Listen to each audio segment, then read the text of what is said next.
Delhi airport पे भारी जो है सिक्योरिटी फोर्स आई थी हमारे एक नेता को गिरफ्तार करने के लिए। तो मैं दिल्ली में बैठे हुए हुक्मरानों को इस महाधिवेशन के माध्यम से कहना चाहता हूं, आपको मालूम नहीं है भारतीय राष्ट्रीय कांग्रेस का इतिहास। आपके पुरखों ने जिन अंग्रेजों की चापलूसी की थी, उन अंग्रेजों से लड़ करके हमने इस देश को आजादी दिलाई। इस बात को याद रखिएगा। जो आर्थिक लूट की नीतियां चल रही हैं कि प्राइवेटाइजेशन ऑफ प्रॉफिट और सोशलाइजेशन ऑफ लॉस, फायदा होगा तो अदानी का और नुकसान होगा तो एलआईसी का, ये हम नहीं चलने देंगे। इस बात को आप याद रखिएगा। राष्ट्रीय कांग्रेस इंडियन कॉन्स्टिट्यूशन का सेफ गार्ड है। हम इंडियन कॉन्स्टिट्यूशन के पहरेदार हैं, हम इंडियन कॉन्स्टिट्यूशन के असली चौकीदार हैं। इस बात को याद रखिएगा।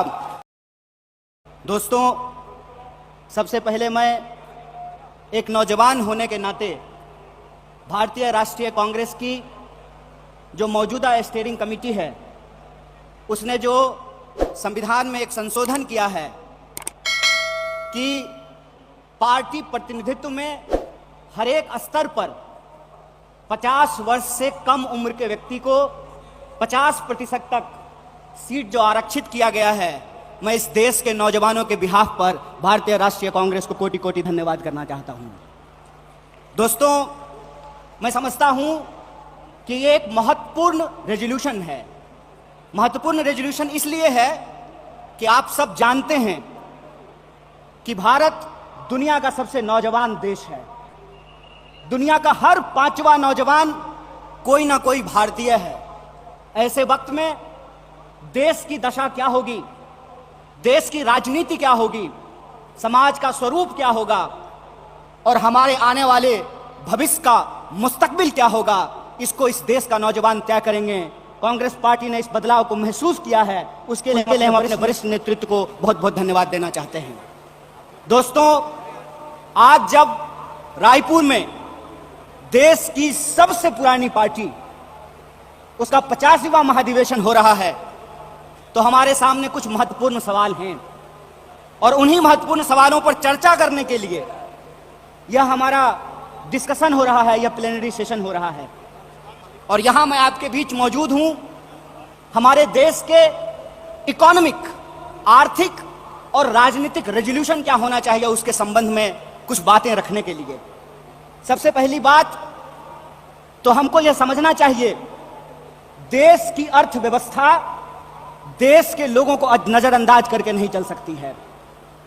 कोई भी ऐसी आर्थिक नीति जिसमें देश के लोगों को नजरअंदाज किया गया है, वो आर्थिक नीति देश की आर्थिक नीति नहीं हो सकती है। और आज हम जिस मोड़ पर खड़े हैं, हम देख रहे हैं कि नारा देश का लगाया जाता है, नाम देश का लिया जाता है और तिजोरियां दोस्त की भरी जाती है। ऐसी आर्थिक नीतियां आज देश के अंदर लाई जा रही है। मेरा एक सीधा सवाल है इस देश के हुक्मरानों से, कांग्रेस पार्टी का एक आम कार्यकर्ता होने के चलते, कि ऐसी कौन सी ऐसी नीति है कि देश गरीब हो रहा है। हमारा आर्थिक आंकड़ा हमको बताता है कि देश में सबसे ज्यादा बेरोजगारी है आज के वक्त में।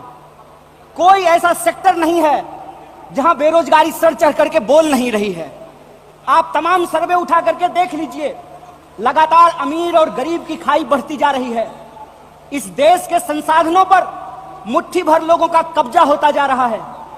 वैसी परिस्थिति में जो देश की संकल्पना है, जिसको महात्मा गांधी ने देखा है, जिसको मौलाना अबुल कलाम आजाद ने देखा है, जिसको सुभाष चंद्र बोस ने देखा है, जिसको श्रीमती इंदिरा गांधी ने देखा, जिसको स्वर्गीय राजीव गांधी ने देखा, जिसको इस देश की संविधान ने इस रूप में वर्णित किया है कि देश देश के लोगों से बनता है।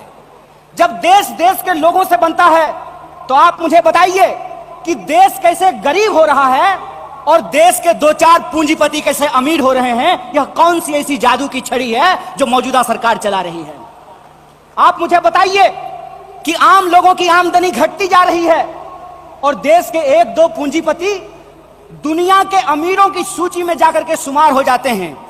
मैं यहां यह बात स्पष्ट कर देना चाहता हूं, हमारी पार्टी अमीरों के खिलाफ नहीं है, हमारी पार्टी पूंजीपतियों के खिलाफ नहीं है, हमारी पार्टी उद्योग धंधों के खिलाफ नहीं है, हमारी पार्टी उद्योगपतियों के खिलाफ नहीं है, लेकिन हम ऐसा देश नहीं चाहते हैं जहां आम लोगों के पास रोटी नहीं हो और प्रधानमंत्री के पास चलने के लिए 8,500 करोड़ का विमान हो। हम ऐसा देश नहीं चाहते हैं कि इस देश के आम लोगों के हाथ में शिक्षा नहीं हो, कलम नहीं हो, स्लेट नहीं हो, कंप्यूटर नहीं हो, मोबाइल नहीं हो, और इस देश की जो सरकारी संपत्तियां हैं, बीएसएनएल के बारे में क्या कहा गया? बीएसएनएल के बारे में कहा गया बीएसएनएल का मतलब होता है भाई साहब नहीं लगेगा। अरे भाई साहब नहीं लगेगा तो आप मुझे बताइए कि जियो धन धनाधन कैसे करेगा? यह सवाल आज इस देश के सामने खड़ा है। सरकार क्या करेगी? यह सवाल मैं पूछना चाहता हूं इस देश के नीति निर्माताओं से कि अगर एयर इंडिया नहीं होगा, जब देश में नहीं होगा एयर इंडिया, तो आप बताइए क्या करेंगे ज्योतिरादित्य सिंधिया? जब एयर इंडिया नहीं होगा, जब रेलवे नहीं होगा, जब बीएसएनएल नहीं होगा, तो मैं कहता हूं कि इस देश में मंत्री की क्या जरूरत है? जब देश में जनता नहीं होगी तो फिर इस देश में सरकार की क्या जरूरत है?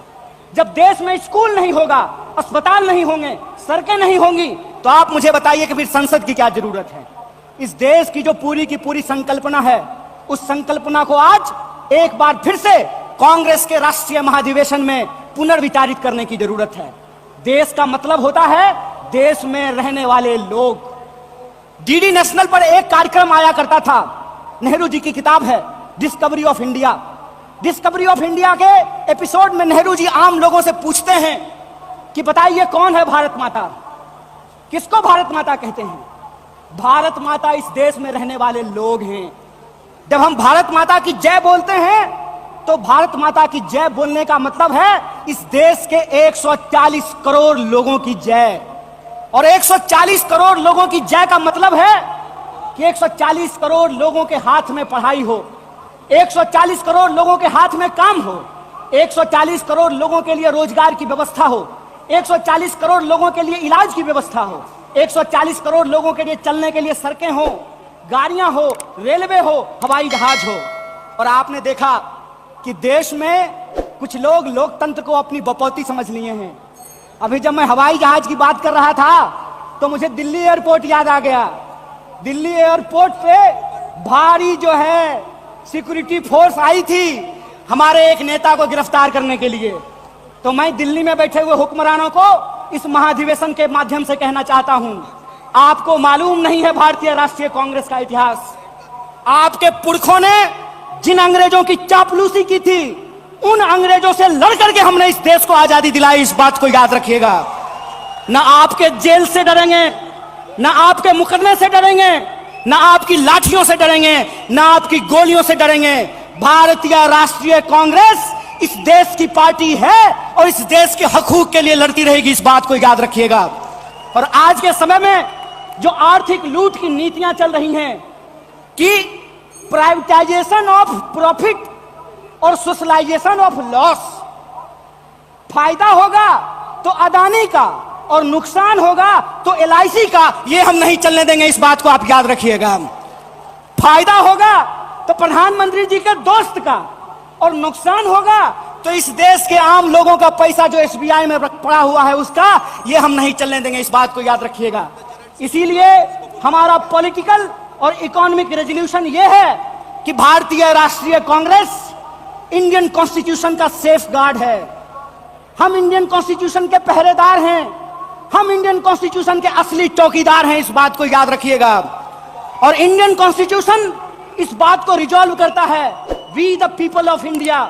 और यह जो we the people of India है, इसमें इस देश में रहने वाले वो तमाम लोग, चाहे हिंदू हो, मुसलमान हो, सिख हो, ईसाई हो, जैन हो, पारसी हो, बुद्धिस्ट हो, या वैसे भी लोग जो किसी धर्म को नहीं मानते हैं, वो सब भारत के लोग हैं। और उनके हकूक के लिए, उनके अधिकार के लिए, कल्याणकारी राज्य की अवधारणा को बचाए रखने के लिए भारतीय राष्ट्रीय कांग्रेस संघर्ष करेगी। और यही जो पॉलिटिकल रेजोल्यूशन है कि हम देश के लोगों के बुनियादी सवालों के लिए, रोजी रोटी, कपड़ा, मकान, शिक्षा, स्वास्थ्य, सड़क, बिजली, पानी और इस देश के संविधान के लिए संघर्ष करते रहेंगे। इसी आशा और उम्मीद के साथ आप तमाम सम्मानित मंच और आप तमाम प्रतिनिधियों का एक बार पुनः स्वागत करके अपनी बात को खत्म करूंगा। शुक्रिया।